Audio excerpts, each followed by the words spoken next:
कंपनियों को निर्देश भी हम लोगों ने दिए हैं। और सबसे जो बड़ी बात था कि जो कंपनी में भर्ती ले लेता था उसका जो फिक्स रेट था वो रेट नहीं देता था, उसमें भी जो बिचौलिया दलाल के माध्यम से, तो हम लोगों ने सारे चीज़ों को ख़त्म कर दी कि कोई बिचौलिया कोई दलाल नहीं, डायरेक्ट वो आवे, आधार कार्ड दे, कंप्यूटर में जाएगा, उसके अकाउंट में पैसा जाएगा। हमारा मुख्य उद्देश्य था कि हमारी सरकार, जो माननीय मुख्यमंत्री हेमंत सोरेन जी इंडिया गठबंधन के मुखिया है, तो अब उस पर हम लोगों को खड़े उतरना और सरकार इस पर गंभीर है कि रियल में है। जब हम ही लोग को पता नहीं है कि भाई इसमें क्या है, तो आम जनता को कैसे पता होगा। हर हाथ को काम नहीं देंगे तो स्वाभाविक है काम नहीं मिलेगा, तो यहाँ से पलायन करेगा तो फिर आए दिन जिस तरह से दूसरे राज्य में हमारे लोगों का शोषण होता है, काम करवा के पैसा नहीं देना, उसका एटीएम रख लेना, आधार कार्ड रख लेना, बैंक अकाउंट रख लेना, फिर कोई घटना घट गया तो उसका जो है लाश तक उसके घर तक नहीं पहुंचता है। तो इसलिए कि हमारी विभाग इस बार जो है उसमें भी, लेबर विभाग में भी एकदम बहुत स्मूथली काम कर रहा है। पलायन को कैसे रोके, तो भी आप देखे होंगे कि माननीय मुख्यमंत्री जी भी विदेश गए, कलकत्ता गए, और कई उद्योगपति जो है इस राज्य में आने के लिए इच्छुक है। आप देख रहे हैं कि अभी माननीय मुख्यमंत्री जी इतना बेहतर सब डिसीजन ले रहा है, सभी जाति पाति से उठ करके। आप जो देखे कि कल वो पुल का ही जो उद्घाटन हुआ, कितने लोगों उसको पच नहीं रहा है कि भाई हेमंत सोरेन ने तो यहाँ के लोगों को जगा दिया, यहाँ के लोगों को काम कर रहा है। पहले तो उनको बोलता था कि आदिवासी का नेता है, अब तो जनरल का भी नेता वो हो गए। आज जो जाम होते थे, आज कितनी कठिनाई होता था, आप खुद जानते हैं कि आप जो हाईकोर्ट से अगर बाजार जाना हो तो 10 बार आप सोचते होंगे, अगर बस स्टैंड जाना हो तो 5 बार सोचते होंगे कि कितना देर लगेगा, ये आपको भी पता नहीं। अब तो डायरेक्ट सुविधा हो गया। अच्छे काम का कम से कम जो है बधाई तो देना ही चाहिए, लेकिन कुछ लोगों को आदत बना हुआ अपना पॉलिटिक्स करता है कि हमारे ही लोगों को, जो हमारा सोच के लोग हैं, उसको ही डाइवर्ट करके जो है शोषण करता है और वैसे लोगों को खड़ा करता है। लेकिन हेमंत सोरेन है और इंडिया गठबंधन के मुखिया है, ये किसी चीजों से डरने वाला नहीं। नमस्कार, आप देख रहे हैं लाइव लगातार और मैं हूं मंजुषा भारद्वाज और आज हमारे साथ है उद्योग एवं श्रम नियोजन मंत्री संजय प्रसाद यादव जी। चलिए आज हम उनसे बात करेंगे और जानेंगे उद्योग की चाल और रोजगार की बात भी करेंगे, साथ ही साथ मजदूरों का क्या कुछ हाल चल रहा है उसको लेकर भी हम उनसे बातें करेंगे। तो सर, सबसे पहले तो आपका स्वागत है हमारे चैनल पर। चलिए, आपके चैनल को बहुत बहुत शुभकामनाएं, बधाई, आप लोग आगे बढ़िए। पूरे कर्मचारी को मेरे तरफ से शुभकामनाएं। सर, जिस तरह से अभी हम लोग देख रहे हैं कि उद्योग को लेकर चीजें चल रही है, चाहे रोजगार को लेकर जो बातें चल रही है, कौन कौन सी नई योजनाओं की फिलहाल आपने शुरुआत की है यहाँ पर, जिससे कि यहाँ के जो मजदूर हैं उनको फायदा मिलेगा और पलायन के लिए उनको कहीं नहीं जाना पड़ेगा? देखिए, जो क्वेश्चन आपने किए हैं, अभी नई कोई योजना नहीं चल रही है। अभी जो पुरानी योजना चल रहा था उसको और बेहतर कैसे कर सके, उसको हर घर तक कैसे पहुंचा सके, क्योंकि उद्योग में कई स्कोप है जो हर घर को हम जोड़ सकते हैं, काफी सब्सिडी भी है। लेकिन हम समझते हैं ये पहले जानकारी लोगों को नहीं था। जो पिछली विगत 17 साल से सरकार रही, उस सरकार ने कभी इस पे ध्यान नहीं दिया। जो इस राज्य के लोग पलायन किया, अगर रियल में अगर उसको जानकारी मिल जाता तो बाहर पलायन नहीं करता, यहाँ पे रोजगार उनको मिलता। तो अभी हम लोगों ने ये तय किए कि ये पंचायत लेवल पे हर जगह उद्योग विभाग का, स्किल का और जो है लेबर्स का, ये एक प्रचार के माध्यम से हर जगह पंचायत भवन में इसका बोर्ड लगे और वहाँ के जो मुखिया है, जो समिति है, जो वार्ड है, उसको भी हम लोगों ने निर्देश दिए हैं कि आप जो अपने लोगों से मिलते हैं तो इसकी भी प्रचार कीजिए और लोगों को जहाँ रोजगार की आवश्यकता है वो हम देंगे।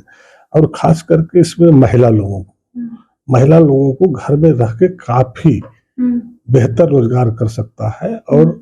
जो उसका स्कोप है अपना टर्नओवर का, वो बढ़िया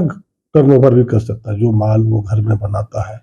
हाट बाजार में बेच देता है, बड़े बाजार में देता है, और जो हम लोग का झारखंड का जो चीजें हैं ये बाहर भी इम्पोर्ट हो सकता है। और बाहर जब जाएगा तो आप समझ लीजिए कि एक तो ओरिजिनल चीज उसको मिलेगा,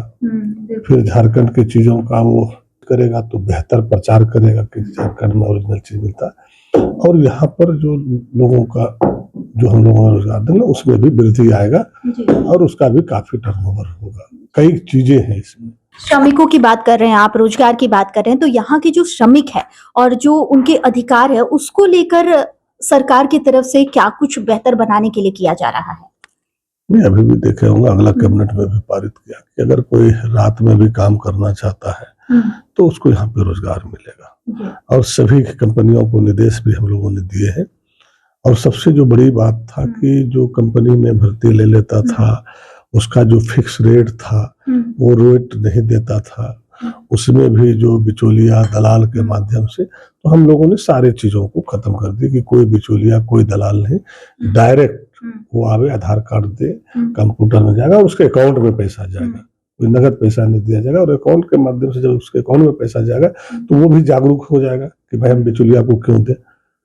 जब कंपनी हमको दे रही है, सरकार दे रही है और डायरेक्ट लाभ दे रहा है तो हम बिचौलिया के माध्यम से क्यों जाए। और इस चीजों को हम लोगों ने बेहतर प्रचार प्रसार के माध्यम से भी, आप देखे होंगे कि जब से हम ओथ लिए हैं कोई ऐसा जिला नहीं होगा जिस जिला हम 2 बार 3 बार भ्रमण नहीं किए, गांव देहात भी भ्रमण किए। हमारा मुख्य उद्देश्य था कि हमारी सरकार, जो माननीय मुख्यमंत्री हेमंत सोरेन जी इंडिया गठबंधन के मुखिया है, उन्होंने और इंडिया गठबंधन के जो मैनिफेस्टो में था, जो प्रचार किया, जो लोगों को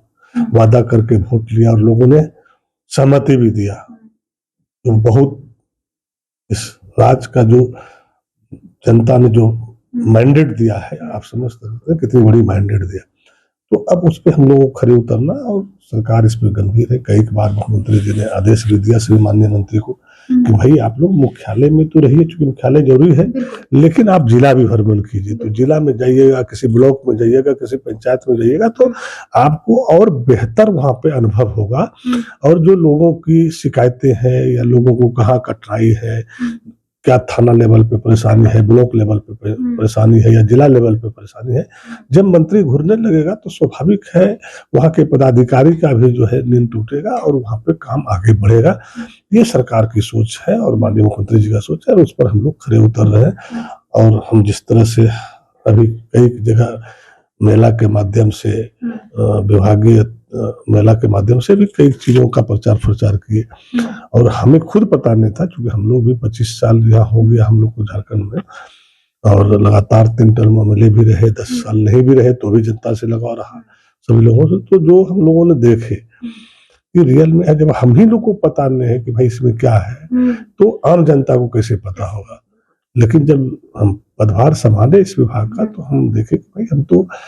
बहुत कुछ कर सकते हैं। सरकार की विजन भी वही, सरकार वादे भी यही किए हैं। तो जब तक हम अगर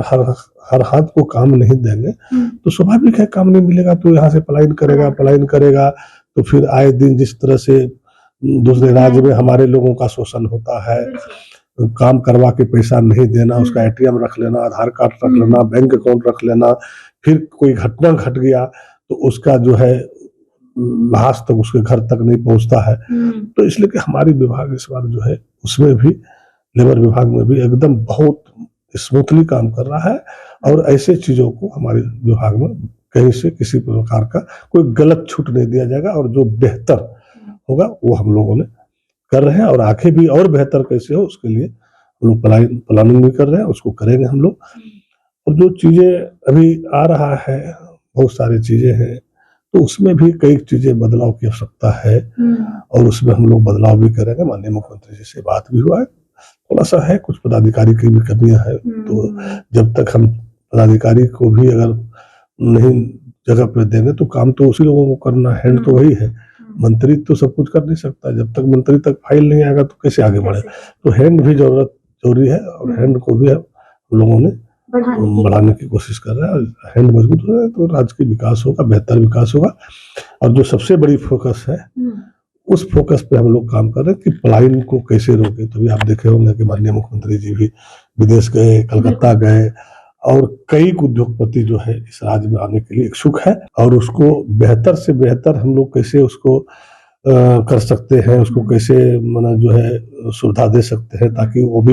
इंटरेस्ट अपना ले और यहाँ पे लगाए। तो स्वाभाविक है बड़ी बड़ी कंपनियां आएगा तो यहाँ पर रोजगार मिलेगा, तो पलायन अपने आप रुकेगा। इससे एमएसएमई को जोड़ने की भी योजनाएं चल रही है क्या? क्योंकि बहुत सारे, आपने भी उद्योग की बात की, बहुत सारे ऐसे लोग हैं जो घर में चीजों का प्रोडक्शन कर रहे हैं और फिर उसे चाहते हैं कि बड़े स्तर पर उसके मार्केट मिले, क्योंकि अभी क्या हो रहा है कि वो लोकल मार्केट में जाके चीजों को बेच देते हैं। तो एमएसएमई के जरिए उनको कैसे जोड़ेंगे और फिर एक विकास तक पहुंच पाए, उसके लिए क्या कुछ नहीं? हमने पहले ही आपको कहा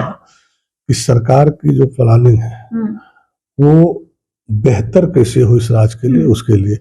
जब हमारे यहाँ अगर मान लिया किसी चीज को आप अगर मान के चलिए कि 50 किलो कोई बड़ी बनाता है या चिप्स बनाता है, पापड़ बनाता है, तो 50 किलो ही अगर उसका सप्लाई नहीं होगा तो आगे बनाने में इंटरेस्ट नहीं लेगा। अगर वो 50 किलो उसका डेली अगर सप्लाई हो जाता है तो वो तो फिर कहेगा हम 1 कुंटल बनाए, फिर 2 कुंटल बनाए। तो इस टाइप से जब होगा, और स्टॉक हम लोगों ने यहाँ से जो है उसको लेकर के, और उसको जो है बाहर भी अभी बोले ही हम कि अभी एयरपोर्ट की सुविधा हो गया है, देवघर में भी हो गया है, रांची भी हो गया है, टाटा भी हो रहा है, धनबाद भी हो रहा है, और कई जगह है, संथाल परगना दुमका भी है। तो निश्चित रूप से चूंकि ये एरिया गरीब एरिया है और किसान प्रभावित एरिया है, किसान की संख्या बहुत अधिक है और जंगल जमीन से जाना गया है झारखंड को, तो स्कोप यहाँ पे काफी है। और जो हम लोगों ने किए हैं तो निश्चित रूप से इसको जो है हम लोगों ने बेहतर प्रदर्शन करेंगे और हर लोगों को रोजगार देंगे। क्या कॉर्पोरेट सोशल एक्टिविटीज से भी जोड़ने की कोशिश चल रही है विकास की योजनाओं को, क्योंकि सीएसआर एक्टिविटीज ऐसे में बहुत ज्यादा इंपॉर्टेंट रोल प्ले करती है? निश्चित रूप से अभी कॉरिडोर का जो बात हो रहा है, जो माननीय मुख्यमंत्री जी का सोच है कि धनबाद से लेकर साहेबगंज, ये हम लोगों के लिए एक बहुत बड़ी, जिस तरह टाटा है, बोकारो है, तो उस तरह से अगर धनबाद से लेके हम साहेबगंज को जोड़ते हैं तो ये कई देश को भी जोड़ेगा, राज्य को तो जोड़ेगा ही, कई देश को जोड़ेगा। आपके बगल में, साहेबगंज के बगल में आप समझिए नेपाल है, बांग्लादेश है, तो ये कई देश,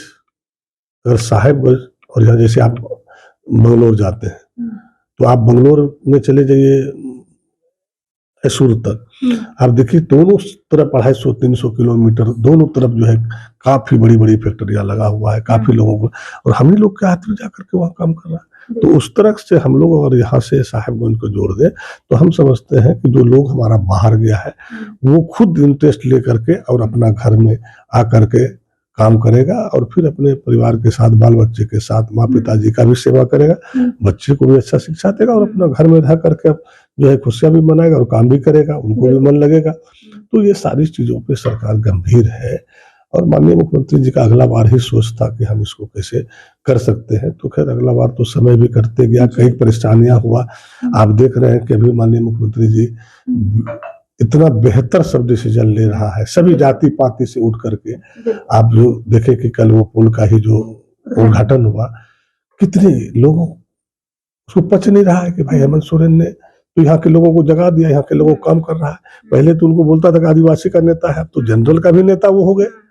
आज जो जाम होते थे, आज कितनी कठिनाई होता था, आप खुद जानते हैं कि आप जो हाईकोर्ट से अगर बाजार जाना हो तो 10 बार आप सोचते होंगे, अगर बस स्टैंड जाना हो तो 5 बार सोचते होंगे कि कितना देर लगेगा, ये आपको भी पता नहीं। अब तो डायरेक्ट सुविधा हो गया, तो लोगों को खुशियां मनाना चाहिए, अच्छे काम का कम से कम जो है बधाई तो देना ही चाहिए। लेकिन कुछ लोगों को आदत बना हुआ अपना पॉलिटिक्स करता है कि हमारे ही लोगों को, जो हमारा सोच के लोग हैं, उसको ही डाइवर्ट करके जो है शोषण करता है और वैसे लोगों को खड़ा करता है। लेकिन हेमंत सोरेन है और इंडिया गठबंधन के मुखिया है, ये किसी चीजों से डरने वाला नहीं, राजहित में और आम लोगों के हित में जो काम करना होगा वो करेंगे, चाहे परेशानियां कितनों भी आ जाए, उस परेशानी से, कठिनाई से कोई मतलब नहीं है, संघर्ष करेंगे और निश्चित रूप से उस काम को अंजाम देंगे और काम राज्य के हित में करेंगे। तो ये आपने सुना, हमारे साथ हैं श्रम नियोजन मंत्री संजय प्रसाद यादव जी, जिन्होंने राजनीति से लेकर राज्य में विकास की योजनाओं तक की सारी बातें बताई और साथ ही साथ राज्य सरकार कैसे काम कर रही है, आने वाले दिनों में उनकी क्या कुछ योजनाएं हैं ताकि यहाँ के जो लोग हैं, यहाँ के जो श्रमिक हैं, उनको पलायन करने की जरूरत ना पड़े और उन्हें रोजगार यहीं मिले। लाइव लगातार के वीडियो को लाइक करें, सब्सक्राइब करें और बेल आइकन को दबाना न भूलें।